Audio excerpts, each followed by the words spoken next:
Unmask the supernatural. Explore the history and future of parapsychology. Analyze legends and folklore. And welcome entertaining and informative guests as they probe irresistible mysteries that continue to haunt us. They may not always agree. In fact, they won't. But the Dueling Parapsychologists provide an investigative podcast that's not afraid to seek the truth and separate nonsense. With your hosts, Elliott Van Dusen and Darryll Walsh. Welcome to the Dueling Parapsychologists Podcast.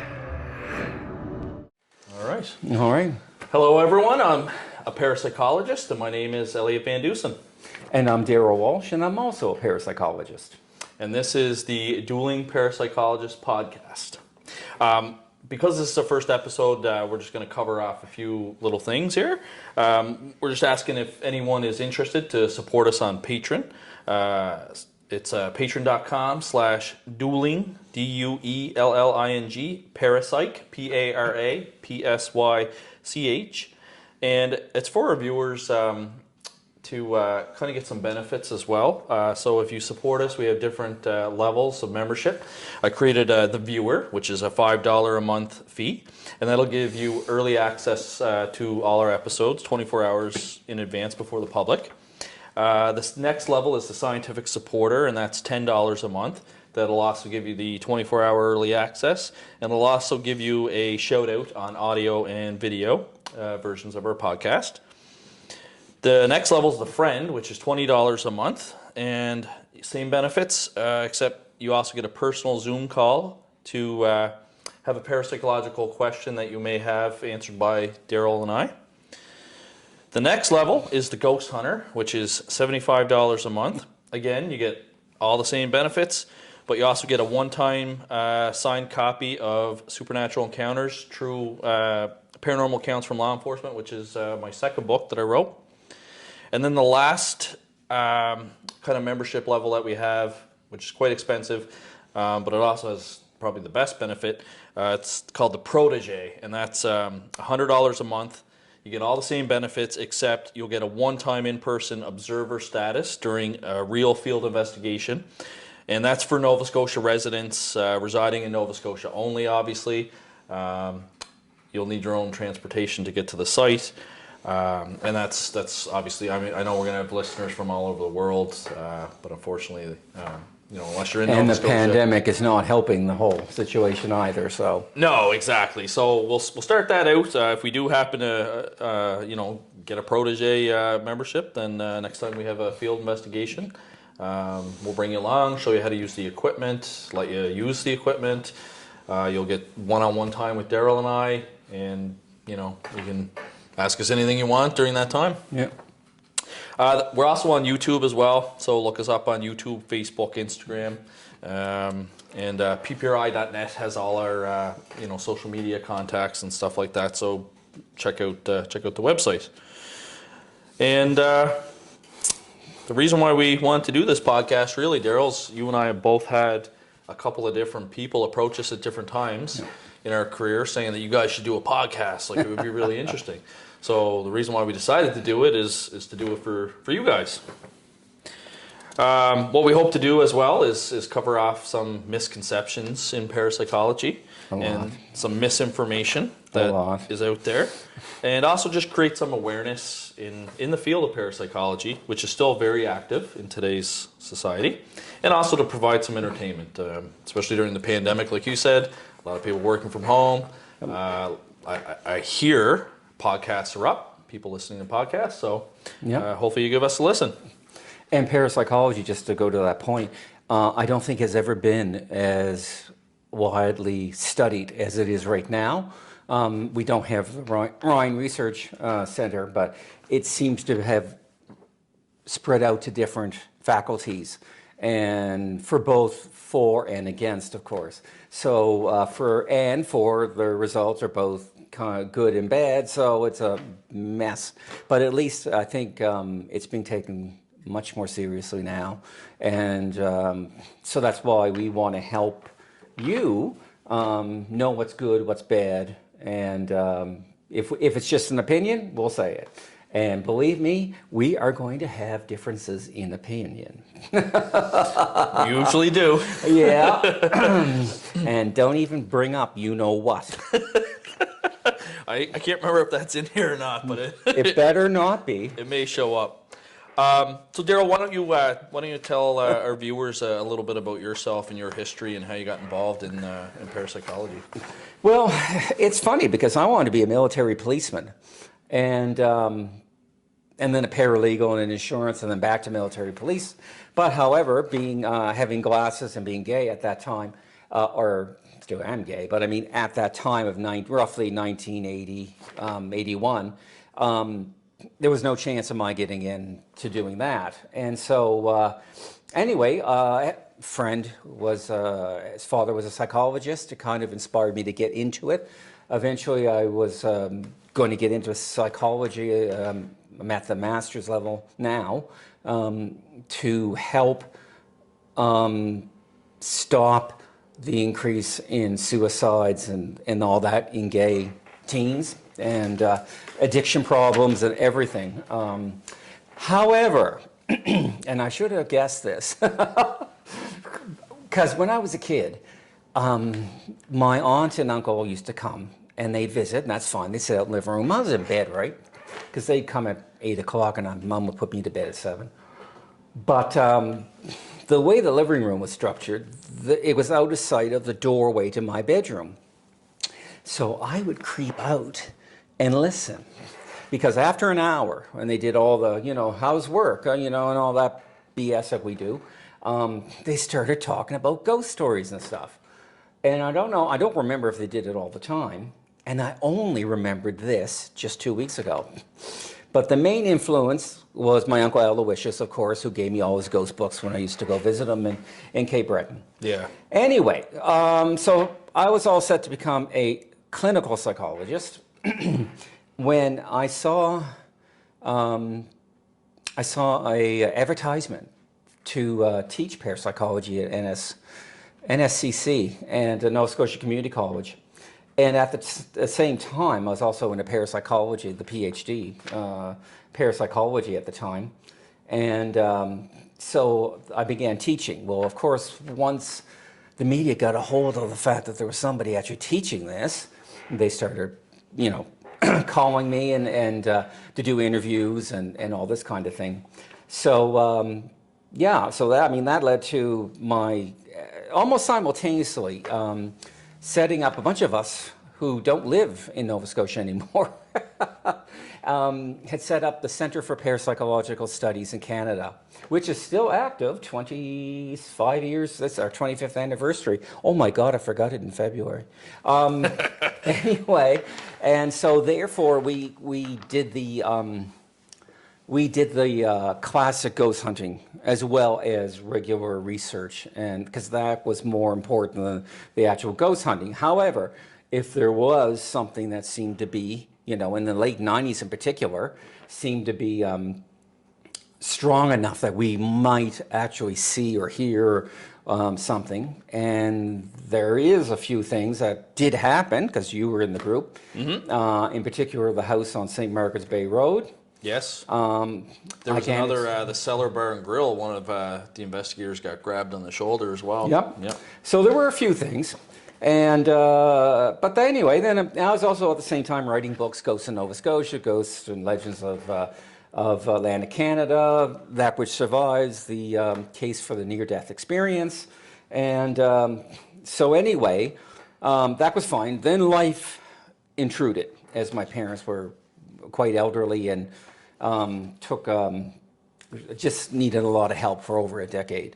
So anyway, while I was doing that, I was working on Bigfoot, and I was studying 7,200 Bigfoot reports, trying to see, prior to 1998, because after that the internet was so wide that all the BSers were calling in with the reports. So I picked 1998 as the cutoff date, 1920 as the beginning, because prior to that, the newspapers would make it all up. So while I was doing that, I was thinking, how could I turn this into a project on ghosts to try to get to, is there anything that, is common to them? Are there some things we're missing Is there something we need to research? Is there just staring us in the face or what? And for the Bigfoot, which I haven't quite finished the book, and is going to irritate a lot of people because some of their most cherished beliefs are totally wrong, absolutely wrong. And but I'm not going to say, because of course the book's coming up. But started Ghost Project Canada, and of course brought you on board.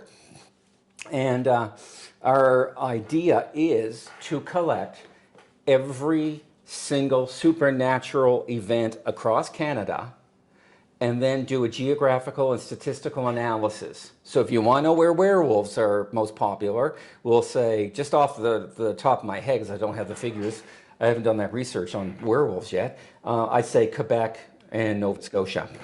Obviously Manitoba has a lot of Ukrainian heritage, so they're going to have different stories. BC, it's all Bigfoot.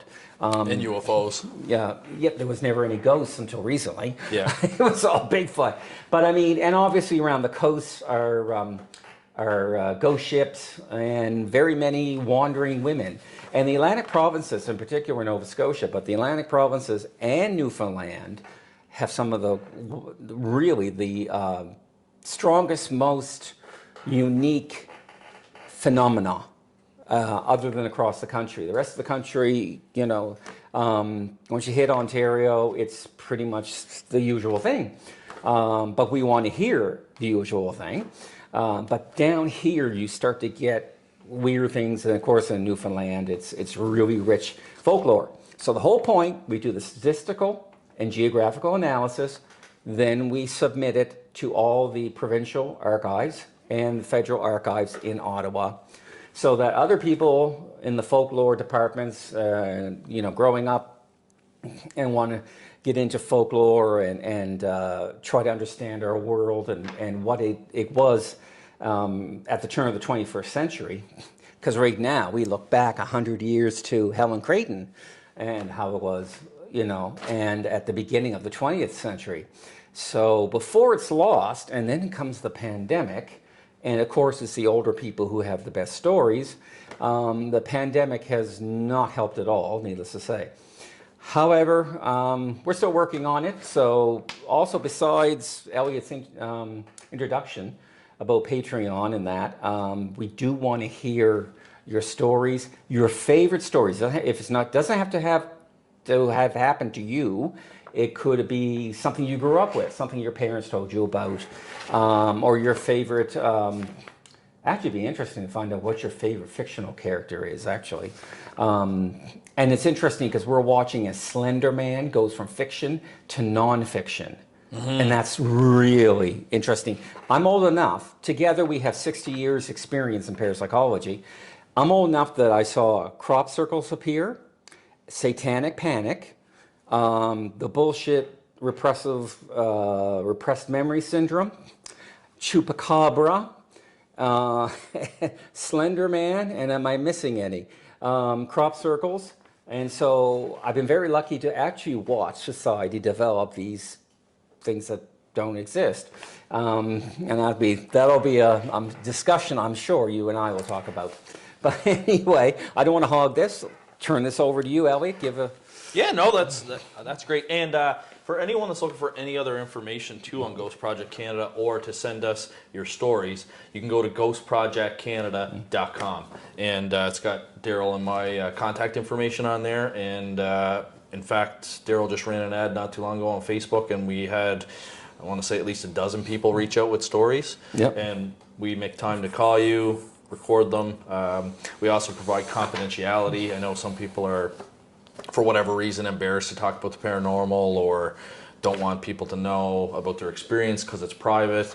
So we also take that into account, and we can use pseudonyms and mask things, and you don't have to worry about that. And the interesting thing about that, if it is a private home or something somewhere that might cause embarrassment to somebody, you can disguise it, but you have to make the disguise close enough that it's still worth something. So if it was in Brampton, don't say it's actually in Trois Rivières, because then that'll go into the Quebec statistics. So, there will be times where you can't say Uncle Clancy's house on Brantford Street and in Yorkville, blah, blah, blah. So just change it around a little bit, but try to keep it as close to possible as the truth, just because, and if you can't, then just send it to us and we'll blind it so that nobody can see it. Yeah. Nobody will know the details, because it's more important we get the details than it is to, anything else, and we'll keep it confidential. We'll do whatever it needs to be done to get as comprehensive as we can with this. And it's also ghostprojectcanada@gmail.com too, for those that don't like trolling. Perfect. So my background's a little bit different than Darryl's. Obviously, He got to be a policeman. Darryll wanted to be a military police, but yeah, I actually did 15 years service with the RCMP. I was born in Ontario, but grew up in Nova Scotia, and I was shipped all over the place. First posting was Penticton, British Columbia, which is home to Lake Okanagan's lake monster, Ogopogo. Which I asked him to look into, and he did not do. I spent many nights patrolling and did not see the lake monster. But you didn't submit a report about that. I did not. No, I will admit that. I was doing enough paperwork with policing that I didn't have time to do parapsychological reports. But no, I didn't see anything out there. I actually surprisingly didn't even really see, or there was no reports in Penticton for the 3.5 years I was there of UFO sightings or anything like that. Then I went up north to Yellowknife, where I spent most of my time on homicide and got to travel all over the Northwest Territories. Now, I didn't witness this myself, but there was actually a UFO sighting while I was up there in a small community called Delaney. And 2 RCMP officers and several townsfolk actually witnessed this UFO at the dump. And it was taken seriously enough that they actually flew in the next day, the RCMP officers from the community, into Yellowknife to debrief them about it. And there is some video somewhere still on YouTube of the UFO sighting, so that was really cool. Then I came back to Nova Scotia. I got posted in Chester, which has, and Darryll, you would know more about this, but I believe Chester has some sightings of the ghost ship Teaser. Yeah. Down there. So I was down there, again, nothing out of the ordinary for Chester. Then I got promoted to a corporal, work downtown Halifax. Once I retired, I was able to do more things publicly with the RCMP. Things are changing in policing.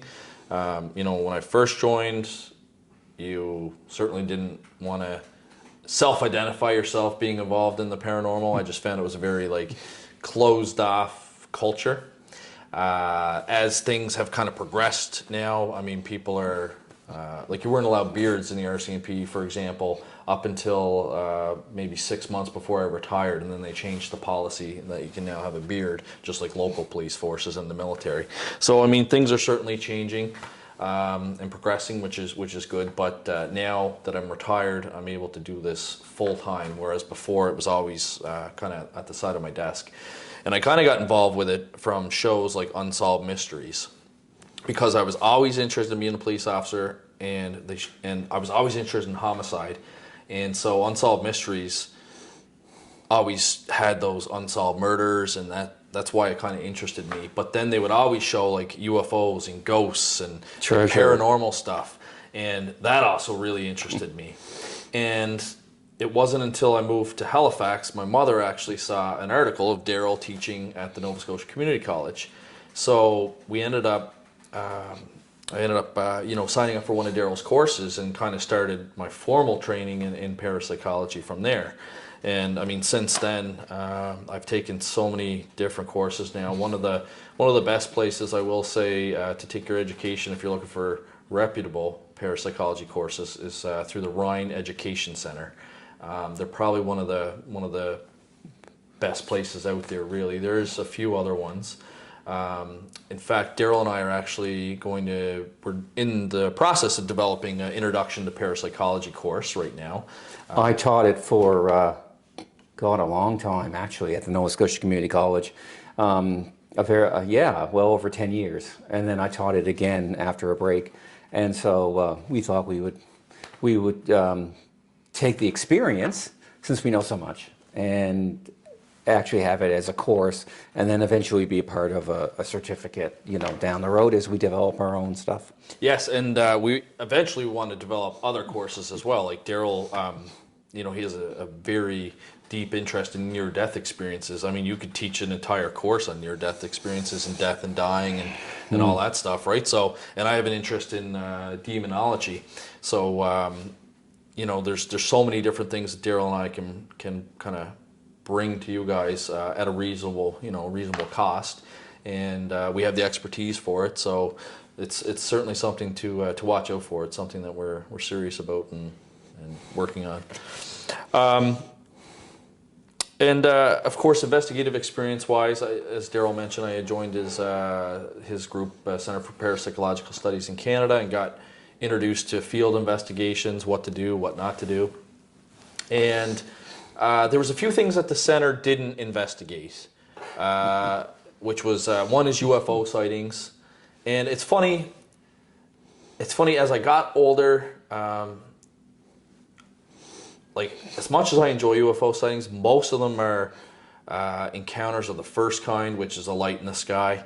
And as I got older, it was like hearing the same story over and over again. But it's not like a ghost story. Like, you can hear people's ghost stories, and they're all you can break it down to similarities. Yeah. But each one is different. Whereas a UFO sighting, it's a light in the sky. We don't know what it is. You can't see it.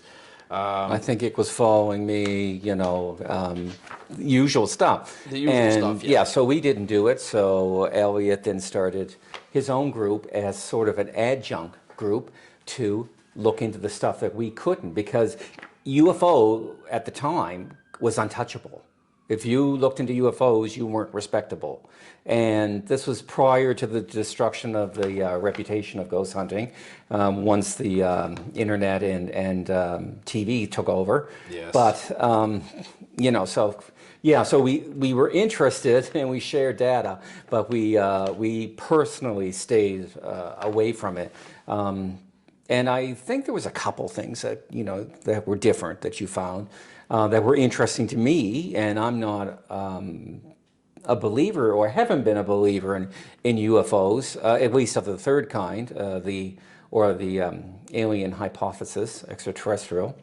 There's something going on. I don't know what it is. I suspect it's military. But anyway, we don't want to get in. That's an argument we'll have another time. Oh, for sure. And that's the thing. Like what Darryll said. Like back then, if you heard UFO or UFO investigator, you were thinking nut job. Like plain and simple. In today's world, and now you've got the Pentagon and U.S. government. There's a center that sits on the Intelligence Committee that flat out gave media statements, and even Barack Obama has given media statements saying, listen, there are UFOs, unidentified flying objects. We have no idea what they are. They did say that they seem to be really interested in a lot of the secret U.S. military installations. Didn't Trump also kind of backhandedly say something about it? He did, and I always thought that if there was going to be a president that admitted that there was extraterrestrials, that Trump would have been the one to do it. Oh, and he never did during his term. He did. There was one interview I think I saw where he kind of talked about Area 51, but he was very vague about it. Yeah. Probably because he never ever learned about it. No, well, it's funny because in the interview I saw of Obama, Obama said one of the first things he did when he became president was he's like, get me the stuff on the UFOs. I want to like learn about it or whatever. But I mean, at the end of the day, there's a huge disclosure that's about to happen right now with the U.S. government, coming out any day now, actually. But they've now admitted that there are UFOs. They don't know what it is. They don't know if it's terrestrial. They don't know if it's environmental. They don't know if it's extraterrestrial. So it's interesting. And same with ghost hunting, like you said. At the time, it was respectable still because you had, and we'll talk about the history of the psychical research, but you had professional psychical researchers at the time. So before TV and before mainstream media, it was although mainstream science kind of shied away from it, it was still respectable in the parapsychology field, whereas now there's kind of a melee going on, especially because of the TV and the media. Yeah, so and that's kind of our background, I guess, like our story. So I just kind of continued learning, about parapsychology, self-taught and through other professionals. I've been lucky to study under a bunch of different, parapsychologists from all over the world. We've got a lot. Some of which we're going to have as guests on this podcast. Yes, so. we will. In fact, next episode we will have a very popular parapsychologist that you've probably seen on TV to talk about poltergeists. So things have certainly changed over the years. But this is what Darryll and I do, and it keeps evolving. Yeah, and you have to adapt. You have to adapt to how it's changing. There's different phenomena that shows up, every once in a while. Yeah. That's new, like you said. Crop circles weren't a thing back in the day. And I'm still looking for, believe me, although I have a more skeptical nature about a lot of ghost stories sometimes, if I ever come across one that is routine, that happens a lot, and happens almost like every Friday afternoon at 3 o'clock. For instance, there's a story on King's Edge Hill up in Windsor. And supposedly on New Year's Day, there's a nun who sits in a chair on the sports field. And she supposedly shows up. Now that's easily, identifiable, verifiable, and we could learn something like that. Nobody's ever said they saw her, so obviously it's just plain folklore. But it would be fascinating if we got, something like that we could actually sink our teeth into. Because although we've gone a lot into the research side of things, we're still open to the investigative side of things as well. So it's evolving, and unfortunately, because of all the crappy supposedly reality ghost hunting shows, which show you how not to investigate a ghost, and we'll have an episode on how you really look for ghosts, and so that's completely destroyed. And of course, Bigfoot's was never really had much respect, but that's gone as well. So, but then again, it's destroyed the respect of just about everything, democracy, you name it. So, it's almost like a monster, the internet and bad reality TV shows. They're just, morals, you name it. So, but so that's why we're looking for new data and good data. And anything that was, has been on TV, we ignore. We certainly do. So, Darryll, let's, for this first episode, we wanted to kind of introduce people to what parapsychology is and what it isn't. Yeah. So, why don't we discuss that? Okay. Now, parapsychology is very narrowly defined. And it has to do with the mind and the mind only. Obviously, in general population, it's thought to investigate ghosts and UFOs and Bigfoot and everything else. It's almost synonymous with the paranormal, but it's not. It has to do with the mind. The biggest part is ESP. And so ESP, which stands for extrasensory perception, is telepathy, clairvoyance, recognition, precognition, and general ESP. Now, I'm going to talk about ESP. Elliott will talk about the second half of it, which is psychokinesis, and the more exciting part, actually. So how did I get thrown into this part? To do this one. Anyway, I'm not doing the boring one. It's the poltergeist that I like. Anyway, ESP, there is, so we do ESP, psychokinesis, but we also sometimes investigate ghosts, because there is a theory that some ghosts are projections from our minds. Either they're not there, because of environmental factors or organic factors or whatever, it triggers a vision. Now, then we get into why is it, triggering a vision? Is it because there's an image that's imprinted on the environment? Is it because there's a part of our brain that seems to be right here, that seems to be highly related to parapsychology? But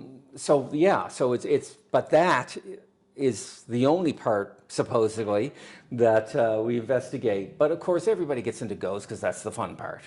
And although I taught parapsychology as a general course, I had split it up originally into two after a while, and I was teaching one part ghosts because that's what everybody wanted, and that's what I wanted to do anyway, because I find ghosts incredibly interesting. So not as good as poltergeist, but anyway, there's some fascinating things with poltergeist, especially here in Nova Scotia. So that are really interesting, like a vampire poltergeist, which is, we'll talk about, I'll give you that story someday. So that's essentially what parapsychology is, and the first half of it, which is ESP. Now, Elliott will give you the more exciting part, although I will say, I was going to teach a course at the college, and actually prior to the pandemic, I was going to say, let's set up a laboratory and do some experiments. The reason why ghost hunting is so popular is because you don't have to have a laboratory. But a lot of people have a shortcut, and they have a psychic medium. And so therefore, the psychic medium does all the work, essentially. The problem is with that is they haven't gone to the laboratory first to see if they actually have that attribute. So, but anyway, that's neither here nor there. So Elliott will do the PK side of parapsychology. So as Darryll said, the second part of parapsychology is what's called PK, or psychokinesis. So there's different types of psychokinesis. There's micro psychokinesis, macro psychokinesis, and now there's bio psychokinesis. So micro psychokinesis is the belief that human consciousness, the mind, can affect the physical environment, but it can only be detected through statistical means. And what that means is, if anyone's familiar with parapsychology and you see the old dice rolling machines, they believe that people could affect the outcome of the dice. And then we switched to random number generators, believing that people could use their mind to affect the system. And then we have random event generators now, which could be anything. It could be images or guessing. For example, they'll have a split screen, and you'll have to guess which image appears on what side of the screen. All kinds of different tests that they can do in the laboratory. But micro PK can only be detected in the laboratory through statistical means. Macro PK, on the other hand, is more interesting. Like Darryll said, kind of falls under the poltergeist stuff, but I'll get into that in a second. But macro PK would be stuff that we can see with our senses. So for example, levitation falls under macro psychokinesis. And then bio psychokinesis is when you get into the human consciousness being able to affect a biological system. And you really see that in energy healing. You see Reiki, Reiki masters able to heal people. The only thing with bio PK, from all the research and studies that have been done, is that so far they have had no way to prove that bio PK exists. And the reason for that is there's just too many other factors that can occur for spontaneous healing of the system. So for example, if somebody's got cancer and they go to, they're running out of options and they go through to see, Reiki master, for example, they don't know if it's the energy and the healing that has stopped the spread of the cancer cells. Maybe it was some of the medication that the people were taking beforehand that finally kicked in or changed their biological system. Maybe it was the chemotherapy. So they really can't really narrow that down yet. But I mean, things are always changing in the field, and maybe at some point they will be able to detect it. I do know that there's biophotons that they have been able to detect in the laboratory. They've seen energy coming from people's hands in the laboratory. So certainly I believe bio-PK exists. It's just a matter of proving it. And there's a difference between evidence and proof. So evidence is something that shows something else exists or is true. It refers to pieces of information or facts, and it's suggestive. Whereas proof is evidence or an argument establishing that a fact of the truth is a statement. There's a logical conclusion that we arrive to after analyzing the evidence, and it's concrete and conclusive. So a lot of people mix up the terms evidence and proof, and it wasn't until even just a couple of years ago, especially being a law enforcement officer, that I was able to decipher the difference between the two, because we always use proof beyond a reasonable doubt, and we always use, police are collecting evidence at crime scenes. So that's important information to understand, especially when investigating the paranormal. And then after micro, macro, and bio-PK, we have what's called recurrent spontaneous psychokinesis. And that's where it gets tied into poltergeists. So RSPK is when the human consciousness is affecting the physical environment. It could be micro PK, although you wouldn't be able to detect it because you're not in the laboratory. It's mostly macro PK.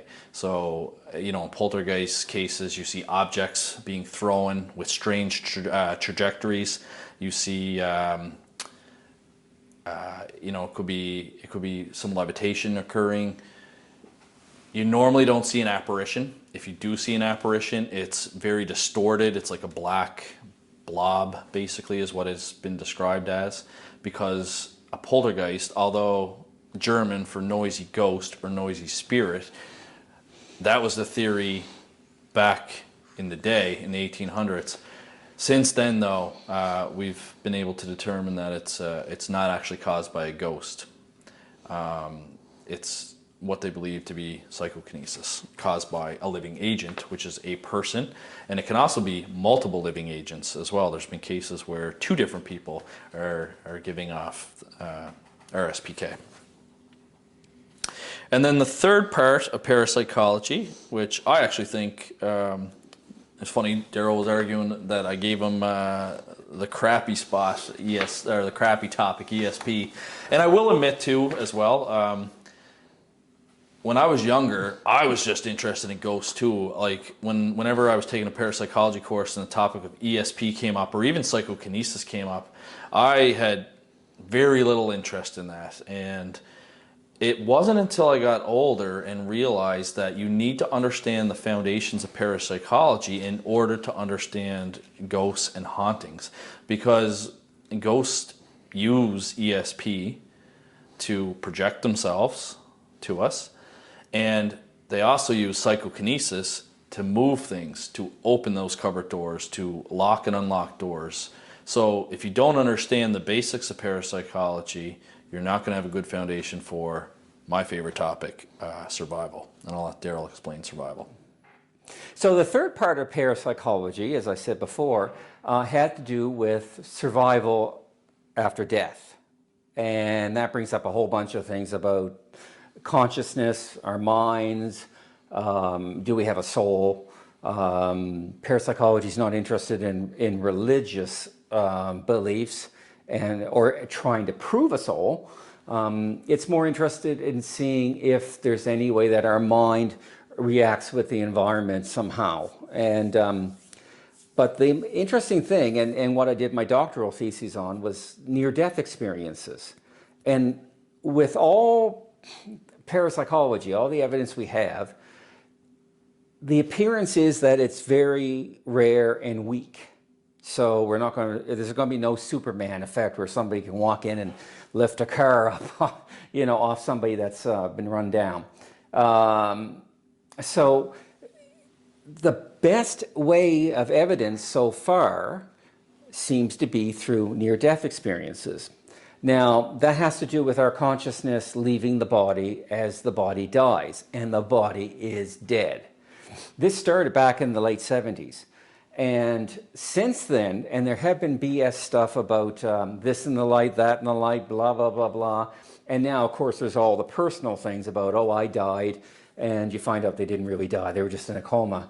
and things like this. But the parapsychological, the scientific investigation keeps adding to the evidence that near-death experiences are true. The skeptics come out with the same old stuff and they can't touch it. So if anything proves that there is survival, it's going to be near-death experiences. Now, I don't think I have to tell you what near-death experience is. I go in through all the different segments of it because everybody practically knows it. One interesting part of it, of course, like I said, is our consciousness leaves our body. Now, that could be tested. There are people that say they can do this. And so we could rig a very simple experiment of something up top with written on it, something that nobody would ever guess. And the person would be down here on a bed, let's say. They would leave their body, go up and read what's there, come back down, and tell us what's there. Very simple, actually. It's amazing. A lot of this is very simple. But so far it's been kind of mishmash of whether or not it's real or not and all that. And but it's very, very interesting. Of course, that's Elliott's field. He loves consciousness and OBEs and this kind of thing, out-of-body experiences, whereas I tend to think more about near-death experiences and ghosts. Another one also has to do with reincarnation, but I think it's total bullshit, so I'm not even going to go there. If Elliott wants to talk about it, he can, but that can be destroyed so easily. So that's survival. Well, I think we got our first duel, Yeah. Darryll. So have you heard of any of the cases? Like University of Virginia, the medical department, they have the perceptual studies division. That's basically studies reincarnation, and there's been a few extreme cases where, for example, there was a little boy that always thought of Hollywood and movies, and he was obsessed with this actor. And of course, his parents always heard him talk about Hollywood and this actor, and so they dug out some old photos, and he identified himself as one of these people in the photos. Yeah. And of course, they did all the research, and they found out who this person was and how he died, and it was pretty much exactly like what the little boy had been describing to his parents, stuff like that. What's your take on, cases like that? A lot of reincarnation cases are children, especially in India, because if you're reincarnated from a rich family, obviously your family's going to be suddenly rich if you're poor. Problem with reincarnation is somebody comes along afterwards and kicks sand in their face. There's no good proof. For instance, there could be contamination. He liked Hollywood. And obviously his parents would talk about it. There would be books about it. It's on TV.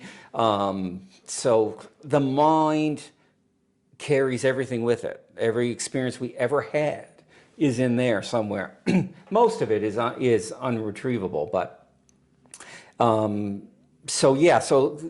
there's no way you can take out the contamination factor so that you can say definitively, this child was reincarnated from, a Hollywood actor or anybody. And do you ever notice it's always somebody famous? I love the ones that are King Arthur. That's really good because King Arthur didn't exist. So I really love those ones. Joan of Arc's another one. Yeah, Joan of Arc. Yeah, nobody's a plain boring. Well, once in a while they're a plain boring person, but most of it is, they want to be famous, and that's fine. It's whatever. But as a scientist, it's unprovable. There's too many variables to pin down. So. And it's been destroyed so many times, or so many cases have been destroyed that sounded so good. That's why I would. South Park would say shenanigans, but also BS would be my personal thing. But South Park characters would call shenanigans on that one because it's not proved. You actually mentioned something that I think is very important. You had mentioned the kind of socio-cultural factors that can come into play. So for example, you said, maybe the child had heard the parents talking about it, after the child had brought it up, maybe he overheard some conversation or whatever occurring in the background. And through a lot of investigations that I've done as well, sometimes there is family dynamics there. Like you'll have one person in the family kind of pushing towards the fact like this place is haunted, right? And they'll have like that kind of influence and that push on people. So I think that is a very important thing to mention, especially when you're doing investigations in parapsychology, to be cognizant of. That's why in-person interviews, if you can go to the home, obviously pandemic is causing havoc in every field, but if you can go to the home and interview the people in their natural environment, separately, of course. Audio, video is the best evidence. That's the best because you can kind of see what's going on. After a while, obviously, everyone kind of presents themselves at best at first, but as time goes on and people let their guard down, you'll be able to kind of pick up on it if there's any sort of like dynamic going on. Much like us. We're a little stiff. It's been a while since we did TV, but yeah, we'll relax and get used to each other and smack each other around, especially if he brings up that damn thing from Toronto. I haven't brought that up yet. I might and save you're that not bringing it up. I might save that for another episode. Yeah, we're going to save that that's going to be an interesting one. No, that's really interesting that you brought that point up. I think that was good. We'll just talk a little bit about the history, I guess, of psychical research. Obviously, people have been interested in the supernatural since the beginning of time. Really, the Roman Catholic Bible is based on a lot of supernatural events that occurred there. Yep. Jesus was an exorcist. There's many accounts that he's exorcised demons, from people that he encountered. So it's always been something that has existed, the fascination of it. Wasn't really, though, until the 1800s that we started to seriously take a look at it. It became science. There was a renaissance in the 17th century. Science began to be developed, but it really wasn't until the 19th century, the 1800s, that protocols were developed. And that's what the exciting part began. Because before, you were just told stories. But then in the 1800s, all of a sudden, you had to prove your story. So let's see you do this or whatever type of thing. And that's exactly what happened. So, for example, one of the first things that kind of pops up in the history of parapsychology is a belief, or some people call it a religion, but spiritualism. So spiritualism basically started in Canada, unfortunately. And I was really interested to find this out. So it started with the Fox sisters, Maggie and Katie. And they were actually Canadian. They were born in Consecon, Ontario, I believe. I can never say the word either. Yeah, it's Consecon, Ontario. Basically, it's just outside of Belleville, a little farming community. And they couldn't basically make ends meet, and they had to move to Rochester, New York. But whenever you read the literature about the Fox sisters, it's always they're from Rochester, New York, but actually they're Canadian, and they were from Upper Canada. So what happened is they moved to this place in Rochester, and the girls start allegedly hearing knocks and raps on the wall. And so they start to try and communicate with the spirit. They ask questions, and in response they get knocks and raps, much like poltergeist activity. It became kind of very popular within their household, and then they started to invite their neighbors over. So neighbors would come over and they would see this display, and they became very fascinated by it. A few years later, around 1848, so around 1850, 2 years later, New York City now had hundreds of thousands of people interested in spiritualism. And then it spread over to Europe. And what happened is the Society for Psychical Research, which was founded in, I believe, 1882, started over in the UK, and they were psychical researchers is what they were called. And they started to attend a lot of these spiritualism seances and start to investigate all these physical mediums and they found out that a lot of them was rife with fraud. In fact, one of the things that the term you would probably be familiar with through Ghostbusters is called ectoplasm. So one thing that these physical mediums would do is they would have ectoplasm coming out of their nose, out of their mouth, out of their ears, basically out of any sort of orifice. But the psychical researchers that managed to get a hold of this material found that it was nothing more than cheesecloth, gauze, just natural things that the psychics had basically implanted on or in themselves. To this day, nobody has actually caught ectoplasm and brought it to the lab to test it physically, scientifically. Yeah. And you know how much I want to prove a ghost, and I'm so disappointed with the fraud. And that was the problem, why parapsychology suddenly dived a little bit. So yeah, I roll my eyes because when a psychic medium comes along, because you can only have your heart broken so many times, I guess the saying is. And spiritualism, was a religion. It fit the definition, I say. But yeah, it was total BS. I mean, unfortunately, and but I'm sure you'll mention World War I. It was very popular in World War I, and maybe it gave comfort to people whose sons died in a stupid, ridiculous war that didn't need to happen, and certainly didn't need to go for 4 years. So yeah, but anyway. Well, and that's just what happened. So you had this movement start, and then after World War I, of course, as Darryll said, many people lost their lives. And we still see this to this day. And mediums or psychics have become very good at cold reading. So for example, you walk in to see a psychic, one of the first things they're going to say is, you're here because you've experienced a loss. And most people have. Darryll's lost, both his parents. I've lost my father.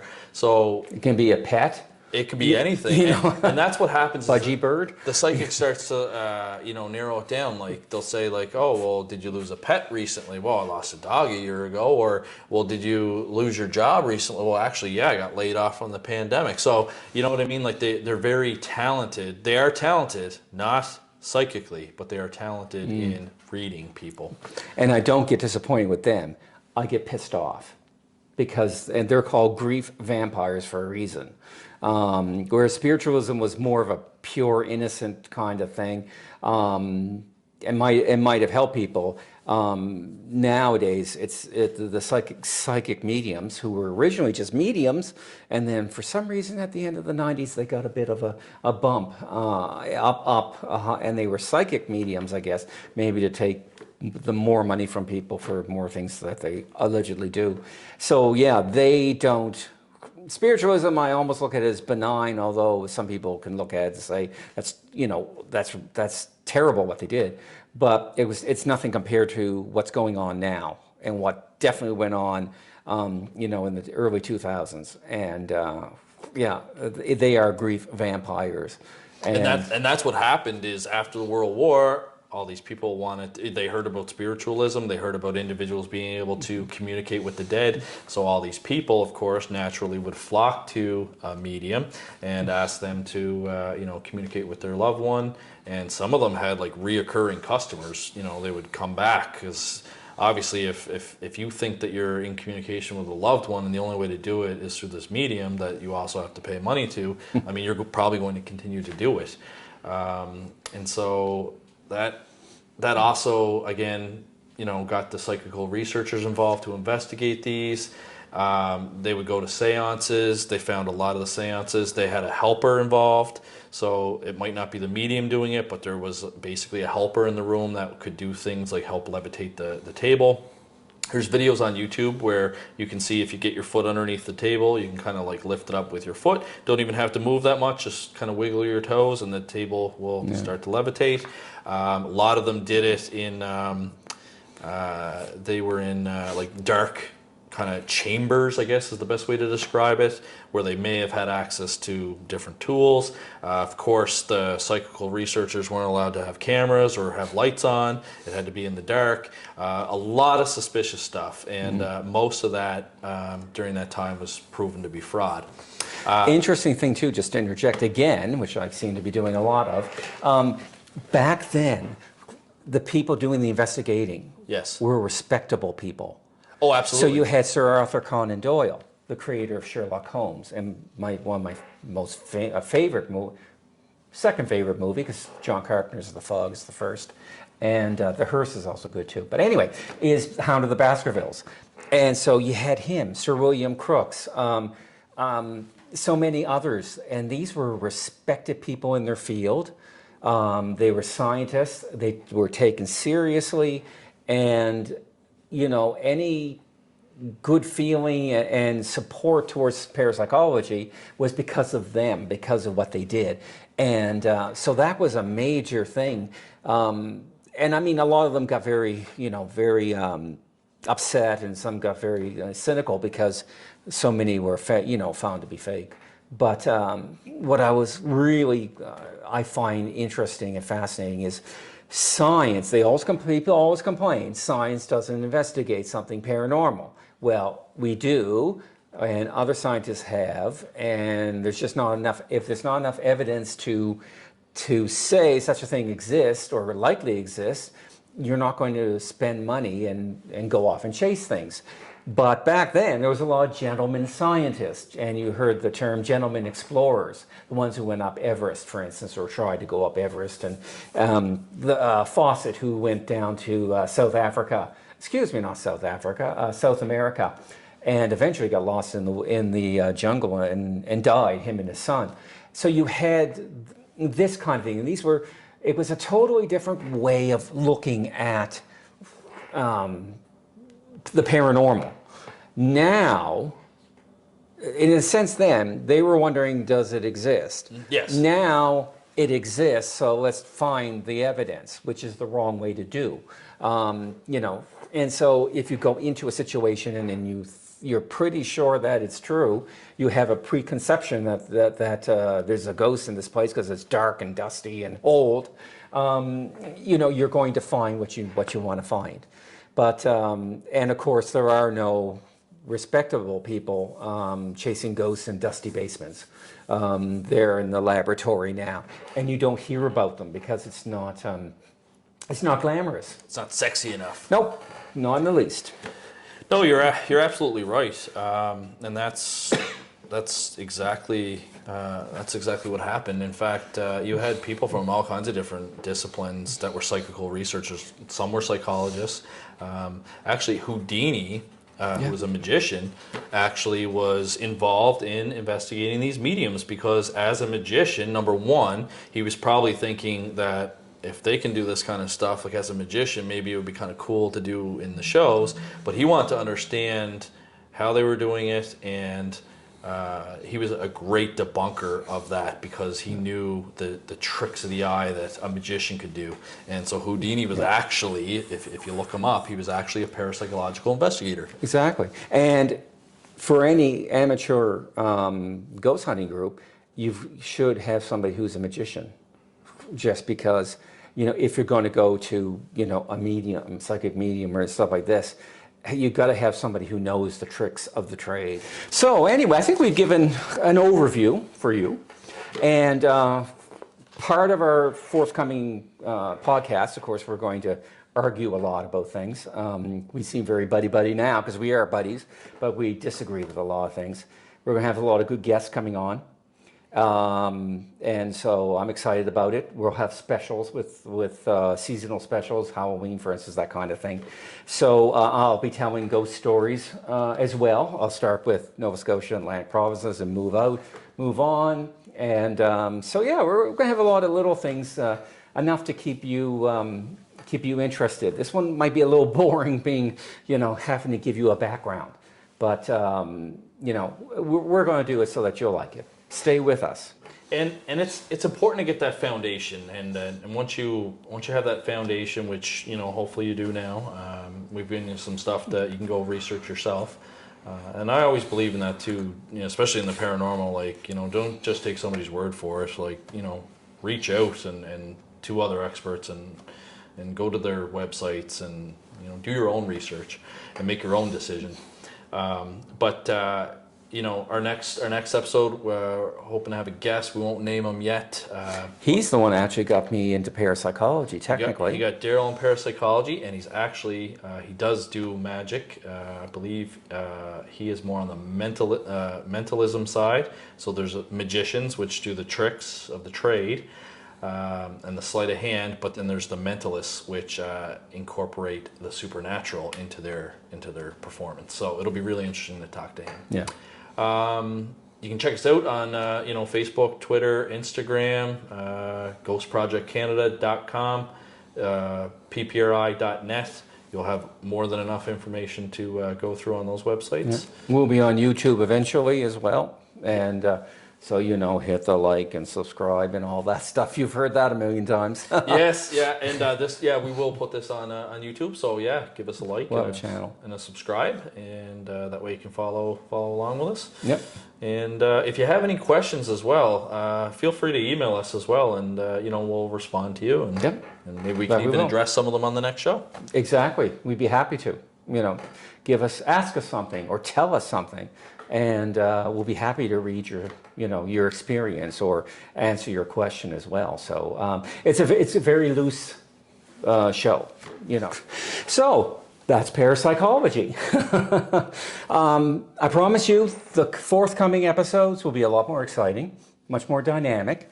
We'll be arguing about stuff. We're going to have special guests. All tell ghost stories.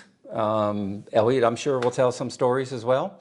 So now that the boring introduction stuff is done, we can get into the meat and potatoes of parapsychology and mostly survival type work. I mean, that's what Darryll and I are most interested in. So I think the next few episodes will be really exciting. Yeah. And we're going to be doing seasonal ones as well, specials for Halloween and Christmas. And yes, Christmas is a haunted time in the UK. But until then, but long before then, we'll be doing other episodes. And so I'm looking forward to the next one because our guest is the person who got me into parapsychology, actually. So. And he's also a magician and mentalist. So I think you'll find what he has to say very fascinating. Yep. Until next time, just like Dr. Venkman, we'll see you next time. The Duelling Parapsychologists Podcast, an educational and entertaining podcast with Canadian parapsychologist Elliott Van Dusen and Darryll Walsh. To reach out to the Duelling Parapsychologists, see our Facebook page, Twitter, and Instagram accounts, or email us directly at info@ppri.net.